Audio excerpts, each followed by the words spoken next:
ಗ ಮೂರನೇ ಅಕ್ಷರ, ಹೌದು. ಜ ಆರನೇ ಅಕ್ಷರ, ಮ 25ನೇ ಅಕ್ಷರ.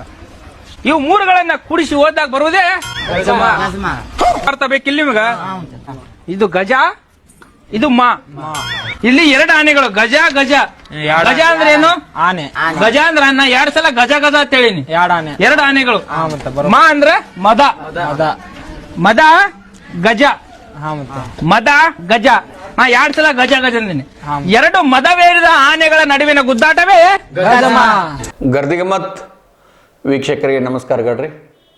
ಗರ್ದಿಗೆ ಮತ್ ಪೇಜ್ ಫಾಲೋವರ್ ಆಗ್ರಿ, ಯೂಟ್ಯೂಬ್ ಸಬ್ಸ್ಕ್ರೈಬ್ ಆಗ್ರಿ, ಶೇರ್ ಮಾಡಿರಿ, ಲೈಕ್ ಮಾಡಿರಿ, ಕಮೆಂಟ್ ಮಾಡಿರಿ. ಪ್ರತಿ ದಿವಸ ಲೈಕ ಶೇರ ಕಮೆಂಟ್ ಮಾಡೋರಿಗೆ ಕೋಟಿ ಕೋಟಿ ನಮಸ್ಕಾರ. ಈ ಯಾಕೋ ನನಗೊಂದು ಸ್ವಲ್ಪ ನಗಿ ಬಂದಂಗೆ ಆಗತೈತಿ. ಏನಿದು ಹುಚ್ಚಗೌಡಪ್ಪ ಅಂತೂ ನನ್ನ ಬಗ್ಗೆ ತಪ್ಪು ತಿಳ್ಕೊಳಕ್ಕೆ ಹೋಗ್ಬೇಡ್ರಿ. ಯಾಕಂದ್ರೆ ಕನ್ನಡ ಶಾಲ್ಯಾಗ ಮಾಸ್ತರ್ಗಳು ಹೇಳ್ತಿದ್ರು, ಗೊತ್ತಿಲ್ಲ ಅಂದ್ರೆ ಕೇಳಿ ತಿಳ್ಕೊರಿ ಅಂಥೇಳಿ. ನಾನು ಸುಮಾರು 25-30 ವರ್ಷದಿಂದ ಪತ್ರಿಕೋದ್ಯಮದಾಗ ಇದ್ದವನ. ಕನ್ನಡದ ಡಿಕ್ಷನರಿ ನಿಘಂಟು ಏನಂತಾರಲ್ಲ, ಅವನು ಅವಾಗ ತೋರಿಸ್ತಿದ್ರು ಮಾಸ್ತರ್ಗಳು ಕನ್ನಡ ಶಾಲ್ಯಾಗಿದ್ದಾಗ. ಮತ್ತು ಇವತ್ತಿಗೂ ನಾವು ಅಂಥ ಶಬ್ದಗಳು ಬಂದಾಗ ಅವನು ಹುಡುಕ್ಯಾಡ್ತಿರ್ತೇವೆ ನಾವು. ಡಿಕ್ಷನರಿಗಳು ಯಾವ್ಯಾವ ಕನ್ನಡದಾಗ ಆಯ್ತು, ಇಂಗ್ಲೀಷ್ನಾಗ ಆಯ್ತು, ನಮ್ಗೆ ಆ ಶಬ್ದಗಳು ತಿಳಿಲಿಲ್ಲ ಅಂದ್ರೆ ಹುಡುಕ್ಯಾಡ್ತಿರ್ತವೆ. ಈಗ 1 ವರ್ಷ ಆತ ಆ ಶಬ್ದದ ಬಗ್ಗೆ ಭಾಳ ಚರ್ಚೆ ನಡೆದೈತಿ. ಉತ್ತರ ಕರ್ನಾಟಕದಾಗ ಜಾನಪದ ಕಲಾವಿದರು ಭಾಳ ಮಂದಿ ಉಟ್ಕೊಂಡಾರ. ಅದ ಅಸಭ್ಯ ಪದ ಅಂತೂ ಭಾಳ ಮಂದಿ ಮಾತಾಡ್ತಾರೆ. ಅದರ ಹೆಸರು ಗಜಮ. ಗಜಮ ಇವತ್ತು ಅದ್ರ ಮ್ಯಾಗ ದೊಡ್ಡ ಉತ್ತರ ಕರ್ನಾಟಕದಾಗ ಅನೇಕ ಕಡೆ ಈ ಮನರಂಜನೆಗಳನ್ನ ಕರ್ಸಕ್ಕೆ ಊರು ಮಂದಿ ಕೂಡ್ತೈತೆ. ಹಾಡುಗಾರರ ಅದನ್ನು ಯಾವ ದಾಟಿ ಒಳಗೆ ಹೆಂಗೆ ಮಂದಿಗೆ ಮುಟ್ಟಿಸ್ಬೇಕಲ್ಲ ಅದನ್ನು ಆಯಾ ಕಲಾವಿದರು ಮುಟ್ಸತ್ತಾರ. ಅದನ್ನು ಬ್ಯಾನ್ ಮಾಡಬೇಕು ಅಂತ ಹಾಡುಗಳನ್ನ ಗಾಯಕರನ್ನ ಬ್ಯಾನ್ ಮಾಡ್ಬೇಕಂತೂ ಒಂದು ಹೋರಾಟಗಳು ನಡೆದವು. ಇರಲಿ, ಆದರೆ ಈ ಗಜಮಾ ಬಗ್ಗೆ ನಾನು ಅನೇಕ ಸಾಹಿತಿಗಳನ್ನ ಸಂಪರ್ಕ ಮಾಡಿ ಗಜಮಾ ಅಂದರೆ ಏನ ಅವರು ತಲೆ ಕರ್ಕೊಳಕತ್ರ. ತಡ್ರಿ ಹೇಳ್ತವ್ರಿ 1 ತಾಸು ಬಿಟ್ಟು ಅನ್ನಕತ್ರ. ಚಿಂತಕರನ್ನ ಕೇಳಿನಿ, ವಕೀಲರನ್ನ ಕೇಳಿನಿ, ಕೆಲವು ಮಂದಿ ರಿಟೈರ್ಡ್ ಪೊಲೀಸ್ ಅಧಿಕಾರಿ ಹೈಯರ್ ಆಫೀಸರ್ಗಳನ್ನ ಕೇಳಿನ ಗಜಮಾ ಅಂದ್ರೆ ಏನ, ಅದ್ರಾಗ ಏನೈತಿ, ಅಂಥದ್ದೇನೈತಿ, ಏನೈತಿ ಅಂಥದ್ದು ಏನೈತಿ ಆ ಗಜಮಾದಾಗ ಅಂತ ಕೇಳಿನ.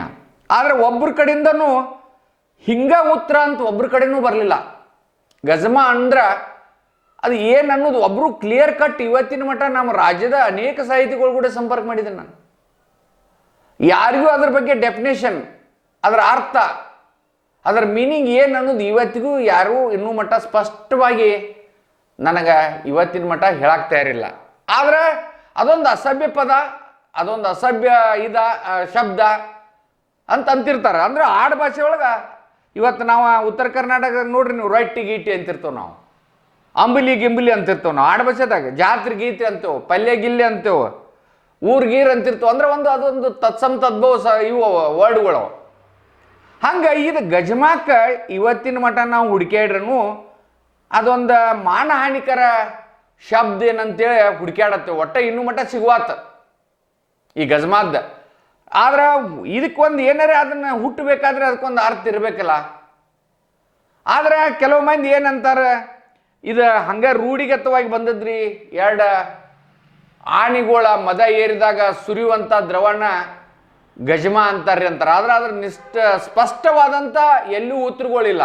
ನಾನು ನನ್ನ ರಾಜ್ಯದ ಎಲ್ಲ ವೀಕ್ಷಕರಿಗೆ ಯಾವ ಡಿಕ್ಷನರಿ ಆಗರೆ ಎಷ್ಟು ನಮ್ಮ ಕನ್ನಡ ಡಿಕ್ಷನರಿಗಳದಾಗ ಅದಾವಲ್ಲ, ಈ ಗಜಮಾ ಅನ್ನೋ ಪದ ಅಶ್ಲೀಲನ ಸೀಲು, ಅದರಿಂದ ಮಾನಹಾನಿಕರವಾದಂಥ ಏನ್ರಿ ಶಬ್ದಗಳು ಅದ್ರಾಗ ಅದಾವೋ ಏನೋ, ಅಥವಾ ಈ ಗಜಮಾ ಅಂದವ್ರ ಮ್ಯಾಗ ಏನ್ರಿ ಮಾನಹಾನಿ ಕೇಸುಗಳು ಆಗಿದಾವೋ ಏನ, ಎಲ್ಲರೇ ಇಂಥವ ಏನಾರೇ ಆಗಿದ್ರೆ ನನಗೆ ಕಮೆಂಟ್ ಮಾಡಿರಿ, ಶೇರ್ ಮಾಡಿರಿ, ಲೈಕ್ ಮಾಡಿರಿ. ಅಥವಾ ನಿಮ್ಮ ಕಮೆಂಟ್ ಮಾಡು ಧೈರ್ಯ ಇರಾಕಿಲ್ಲ ಅಂದ್ರೆ ನನ್ನ ವಾಟ್ಸಪ್ ನಂಬರ್ 8217094997 ಈ ಒಂದು ವಾಟ್ಸಪ್ ನಂಬರ್ಗೆ ಇದರ ಅರ್ಥ ಹೇಳ್ರಿ.